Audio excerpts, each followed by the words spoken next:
Blessed and happy Mother's Day to all the mothers and the mother figures who are in the church today.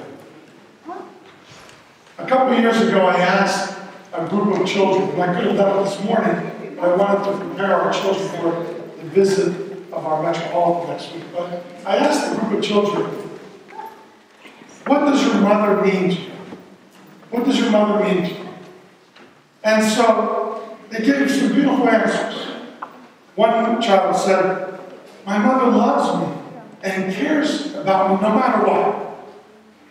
Someone else said, she's always there to help me whenever I'm in need. She's always there to help me. Someone else said, whenever I call her, she comes right away and she takes care of us. She comes and drops everything and takes care of us. Another, she tucks me in bed every night, and whenever I'm afraid, she holds me until I feel it.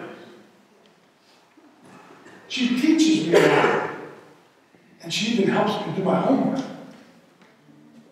She plays and is fun. She does special things with me, and she lets me bake with her, and then even lick the bag when it's time. Mothers do many things. And we can think of our own mothers, and I'm sure have many different answers for how special they were. And what were the lessons that they taught us? Sometimes very consciously teaching us lessons, but other times simply through their life, through their actions, through their self-sacrificial love. That one answer, that they're always ready to drop everything and do whatever we need to help us. That represents the best of mother.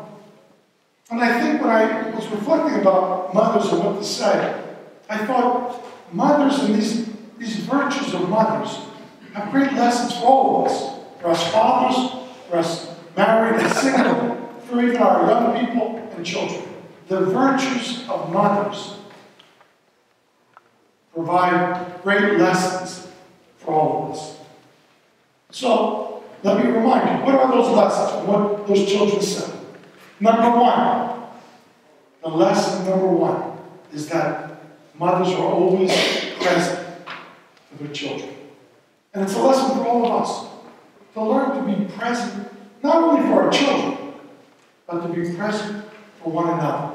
To be there for our family, but beyond our family, because our faith is all about being there for the other, our neighbor, our friend, our co-worker, even to be there for our enemy. So being present, the first lesson. There's a beautiful Jewish proverb that says, God couldn't be everywhere, so he created mothers. So let us strive to be present for the other. Lesson number one. Lesson number two.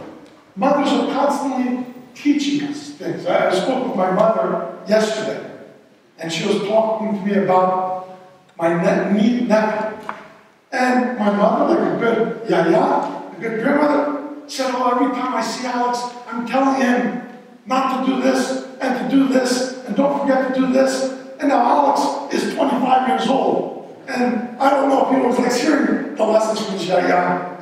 But she continues to give, and I said, that's okay. You have the right, as a grandmother, to keep giving lessons, just as parents have a right to keep giving lessons.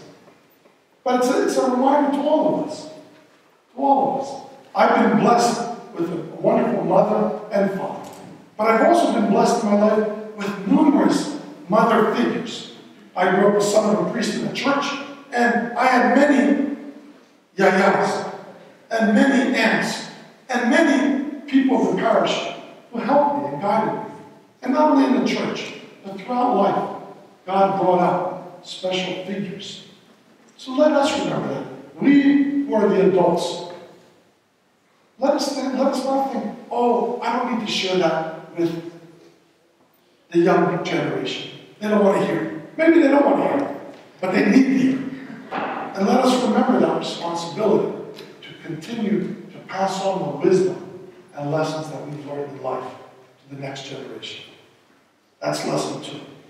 Lesson 3. And I think this is maybe one of the most beautiful things about mothers. Mothers will love their children no matter what. No matter what they do. No matter what mistakes they make. No matter how much they fail or ruin their life. Mothers will still be there. Loving their children no matter what. Showing compassion. Showing mercy. Showing an unconditional love. Of course, that's one of the greatest lessons that we learn, not from mothers only, but from God Himself. And a lesson that we have to learn. We live in a society that more and more is about punishment. Punishment. I listened to a prison chaplain a few weeks ago, and he said that, I forget what the statistic was, but something like 1 out of every 20 families in America knows someone or has someone who has been incarcerated, in prison. Some for bad, terrible things, some for not so terrible things. Maybe some for stupid mistakes. As a society, we're not called to punish. We want to try to build up. Our church teaches us to forgive, to show mercy, to show compassion. Mothers are a great example of that. So it's something we have to imitate and strive to show in our lives to all people. Let us strive to show unconditional mercy and compassion and love. Another great lesson. A fourth lesson of mothers is to be encouragers. In my mother's eyes, especially as my mother gets older, I think I can do no wrong. She's always building me up, lifting me up, encouraging me. And even when I make mistakes, she's encouraging me again. I know that I have a cheerleader in my parents, both my mother and father, and in my wife and in others. But my mother is always there. Now, I no longer take her advice too seriously because she's not biased. She's too biased. She's too positive. But we all need that a little bit. We need that a lot. And how much different our world would be if all of us could learn to imitate that virtue of being an encourager. When we see people, encourage them. When they make mistakes, forgive and encourage. Be positive. There's too much negativity in our world all around us. We want to be positive in building up. And I think the last virtue that we can learn from mothers. For many of us, our mothers were the ones who instilled our faith in us. I mean, I hope fathers do that as well. And we fathers need to do it. I have a father and mother who instilled that in me. But typically in the family, the mother is the one who's the more faithful. The one who's reading the stories, the Bible stories, who's giving the little bits of wisdom to their children. Now that's a virtue that all of us need to strive to pass on our faith. We live in a society where there's a growing rise of non-religiousness. People who are growing up without any faith. We have to help turn that tide in our society.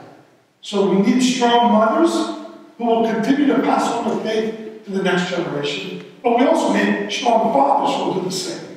We also need all of us to be trying to pass on those seeds of faith to the younger generation. So let us think today of the mothers.